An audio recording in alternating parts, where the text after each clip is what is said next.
Elliot. Our next speaker is Hayley, and I gotta say, I do a summer project every year, and I think I have an all-time favorite summer project that was done this year by Hayley. It was about the Dust Bowl. In the 1930s, there was a tremendous drought exacerbated by really nasty anthropogenic practices that impacted the Great Plains and caused a lot of hardship for a lot of people.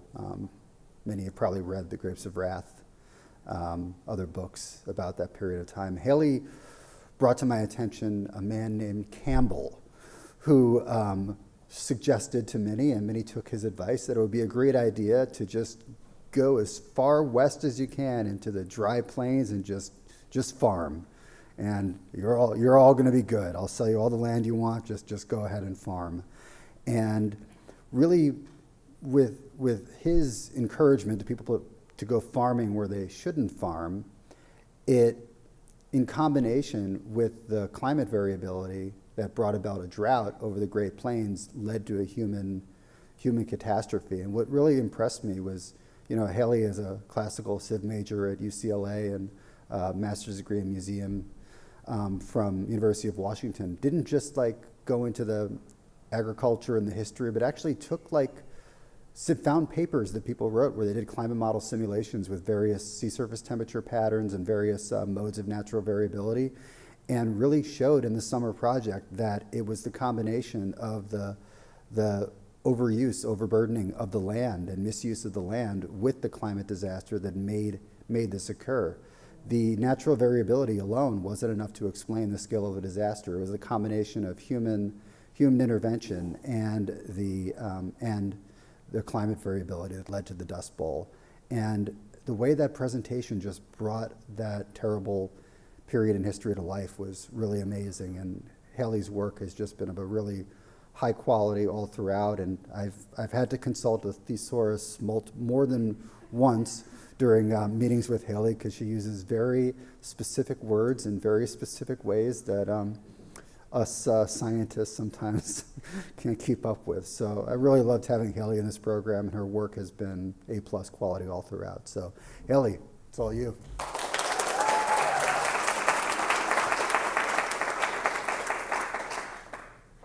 Thank you for that introduction. That presentation will live on past me, I hope.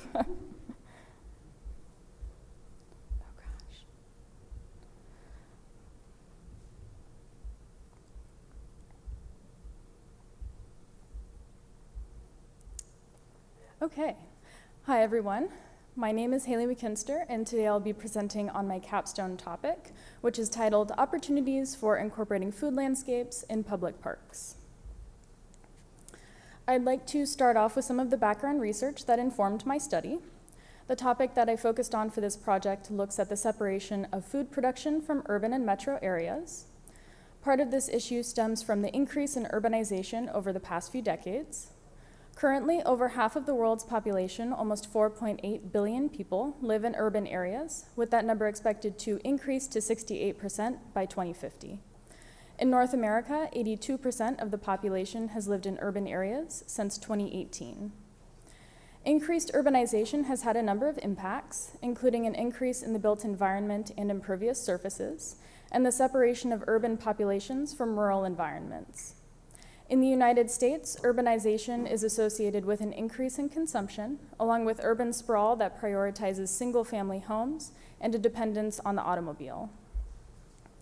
Not only are urban areas growing, but they're growing at almost twice the rate of the urban population, which has led to the United States being the world leader in building-related energy consumption and vehicle miles traveled, both of which contribute to greenhouse gas emissions and climate change.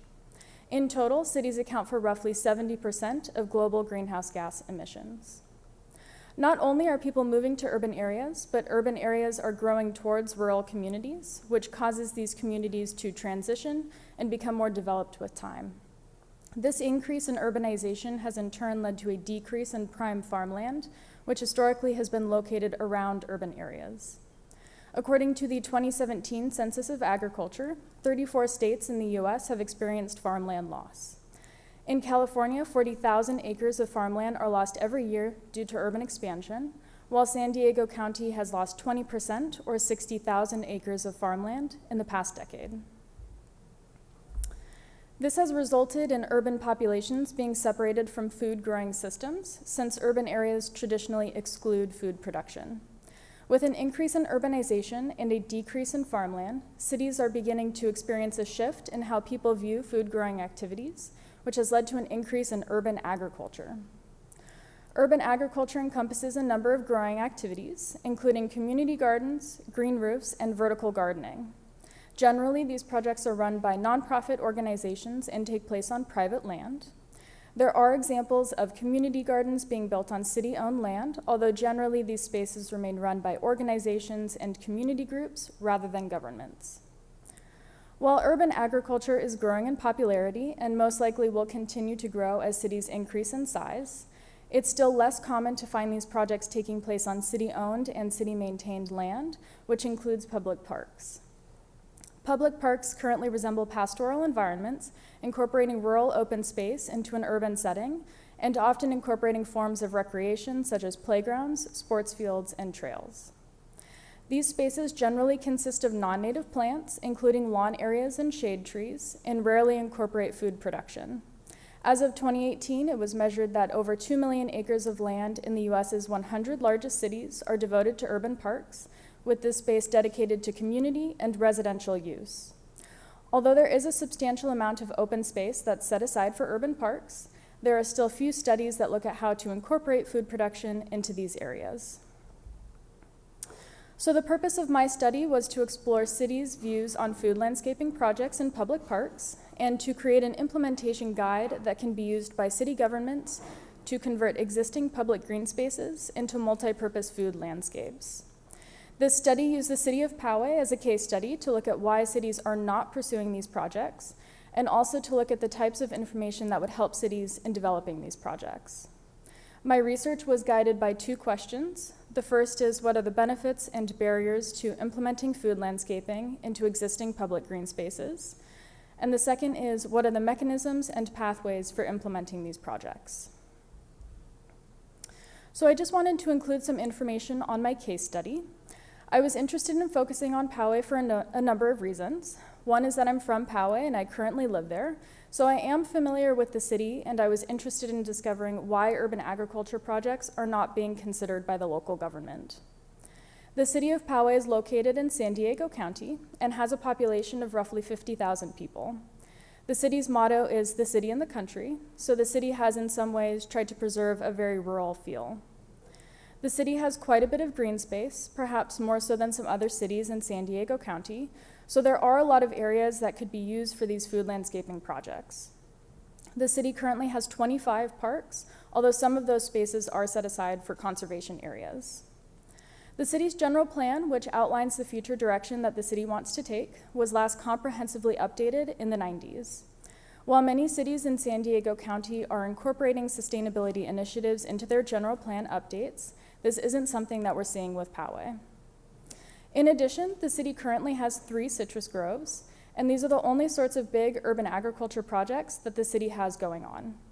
The groves lose the city money and are not open to the community, so the city is using the groves as an example on why they should actually decrease any existing agriculture. So in order to gain insight into how food landscaping projects are considered, I conducted 8 interviews with city employees. These interviews were semi-structured and consisted of 6 to 7 questions that on average lasted for 30 minutes, and they were conducted via Zoom or phone call. I developed 2 instrument guides for 2 distinct groups of interviews. The first guide was designed for cities that already had existing food landscaping projects of some kind that were on public lands and that were city maintained. I interviewed 4 different cities that had these existing projects, and during these interviews I focused on how these projects got started, the barriers the city had experienced, and the parts of the project they could change if they could do it over again. The second guide I developed was for the city of Poway. I interviewed 4 people in different departments, and these interviews focused on any current food initiatives that the city might have, some of the benefits and barriers they could foresee with these types of projects, and any information that would assist them in developing these projects. So I'd now like to discuss some of the findings from my interviews. The table on the screen shows how many people out of my 8 interviews responded to each category and subcategory, but I'll only be describing some of the responses today. Again, my first research question was, what are the benefits and barriers to implementing food landscaping into existing public green spaces? All participants were asked to describe the benefits of food landscaping projects. For cities with existing examples, I asked them to describe the benefits they'd witnessed, while for Poway, I asked them to describe the potential benefits that they could see with these projects. Results were organized into 3 main categories of social, environmental, and health benefits. 6 participants discussed social benefits, which included educational, community engagement, and economic development. 5 respondents discussed the educational benefits of these programs, which included the increased knowledge in food growing and food growing systems, and also healthy eating habits that were associated with educational workshops. In addition to social benefits, 6 respondents mentioned the environmental benefits that these projects provide, which included sustainability, beautifying an area, and ecosystem benefits. 3 people discussed the ability for these projects to beautify or enhance an area, with someone from Poway specifically explaining that members of the local community fought to keep the citrus groves in place because they appreciated how it looked in their neighborhood. Lastly, 5 people discussed the health benefits of food landscaping. All 5 people mentioned that access to local food was an important aspect of these programs, with one person even saying the most immediate benefit would be the potential of food or fruit, and that was over other benefits that they described. Participants were then asked to describe the challenges and barriers to food landscaping. Responses were organized into 2 main categories of bureaucratic and community barriers. Bureaucratic barriers were discussed by all 8 participants in some form and included maintenance, city disinterest, funding, and water. Maintenance was discussed by 7 out of 8 participants, and responses included both the funding for maintenance and then also the concern of who was going to be maintaining these spaces. Poway employees referenced the maintenance costs associated with the existing citrus groves, with one employee saying, "It always comes back to the first question, is who's going to maintain those?" with some responses expanding on that point and discussing the harvesting, irrigation, and pruning considerations in place. In addition to bureaucratic barriers, community barriers were also discussed by all 8 participants and included community disinterest, land use tension, and project structure. Out of these 8 responses, 5 people discussed community disinterest, which can often stem from a gap in communications between the city and the community, and which can lead to the community not supporting these projects. One person even said that community members might not understand the purpose of these spaces due to that lack of communication and believe that they're only open to certain residents. My second research question, again, is what are the mechanisms and pathways for implementing these projects? Responses were organized into 5 main categories of community, city, partnerships, policy, and education. All 8 participants discussed community pathways for implementation, which included community-driven projects, the community as active participants in creation, and general community engagement. 7 people discussed community-driven projects, with some participants suggesting that the only way these projects would be implemented is if the community suggested them. One participant said that there was an effort to plant edibles based on advocacy from our community, so hearing from the community was necessary for the city to start planning these projects. Moving on to city mechanisms, which all 8 participants discussed, this category included both funding and city buy-in as important mechanisms.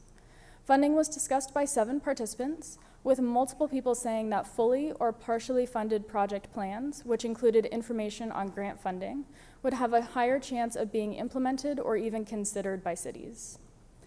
Lastly, all 8 participants discussed partnerships as an important mechanism, including volunteers, nonprofit organizations, and farmers. 5 people discussed volunteer groups as being an important part of project implementation, with one person from Poway saying that volunteers would probably be very important to them if they were to do this type of project, while other cities who already had these projects discussed how much they relied on volunteers for support, both for donations and also for maintenance of the space. So after these interviews, I used the results to create an implementation guide that can assist cities in implementing food landscaping projects. Interviews provided valuable insight on what cities are considering in terms of urban agriculture and the types of information that could help cities seriously consider implementing these projects. The guide provides general information and then applies that information specifically to Poway, which acts as the model city throughout the guide. I organized the structure of the guide based on what respondents focused on in their interviews. For example, one city said that if they could redesign their program, they would have included community engagement as a first step in order to ensure people knew how to interact with these spaces. So one of the first sections in the guide is community interest and getting started. The implementation guide has 7 sections. The first 2 sections are benefits and barriers, followed by community interest, finding a site, funding, partnerships, and policy potential. I felt it was important to start with 2 sections on benefits and barriers so that cities could get a sense of what these projects would bring to their community and some of the things they should consider when designing and implementing these projects. While this guide provides a lot of general information that cities suggested were important for these projects, it's important to note that all cities have different considerations, so the guide is designed to be a starting point for these projects. While there are many implementation guides that exist for other forms of urban agriculture, such as community gardens, there isn't one for food landscaping on public lands, so this guide is designed to fill that gap. Moving forward, cities will begin to incorporate more sustainability strategies into their public parks, which is a shift that community members are also calling for. I wrote this capstone project and implementation guide in the hopes of aiding cities in considering new and innovative ways to update their public parks, which will provide more benefits to community members. Moving forward, this implementation guide will act as a starting point for cities to more effectively consider food growing projects on public lands, which has the potential to create more local and sustainable food systems, climate resilient cities, and healthy and active communities.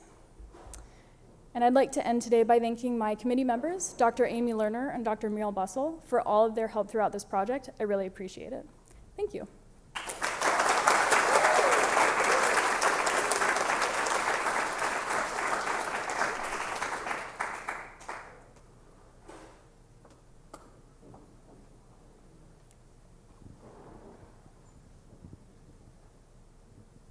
In your research, did anybody bring up integrating homeless folks into this type of program where you would have a ready source of volunteers or people to help push it forward with a purpose? That did not come up in my research, and actually I found it was the opposite response. Many people who I spoke with discussed the liability of having people experiencing homelessness in the area. A couple of cities that I spoke with mentioned current populations that were creating encampments in areas that already had existing, not food landscaping, but community gardens of some kind, and how it was actually causing project disruption, unfortunately. And neither of those people sort of introduced a way of having this be a community program for everyone where they could work with people, sort of integrating education and sort of maintenance or anything like that. So if anything, it was actually the opposite response, unfortunately.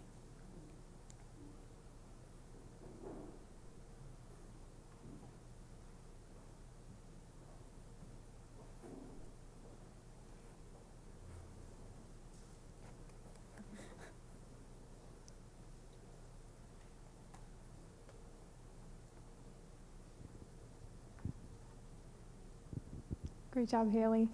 Is there anything in your research that you didn't get to talk about today that you found interesting, or anything that you didn't get to research that you'd like to look into?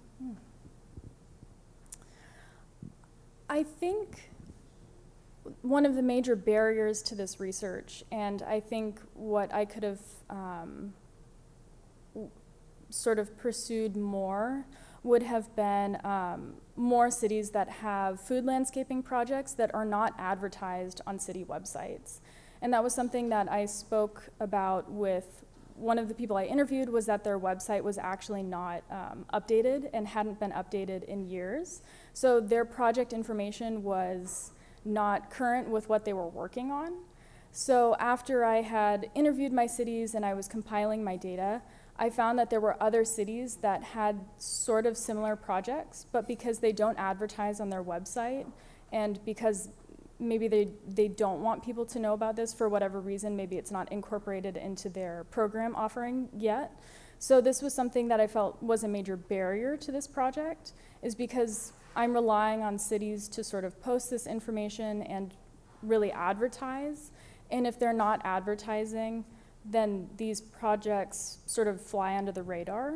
So I think it would be interesting moving forward, and this could be expanded on, would be to find those cities that have food landscaping, maybe because community members just took the initiative and planted fruit-bearing trees in public parks or something like that, and talking with them to see how they could incorporate this into a full project offering. So I think that was something I couldn't explore because of the limitations.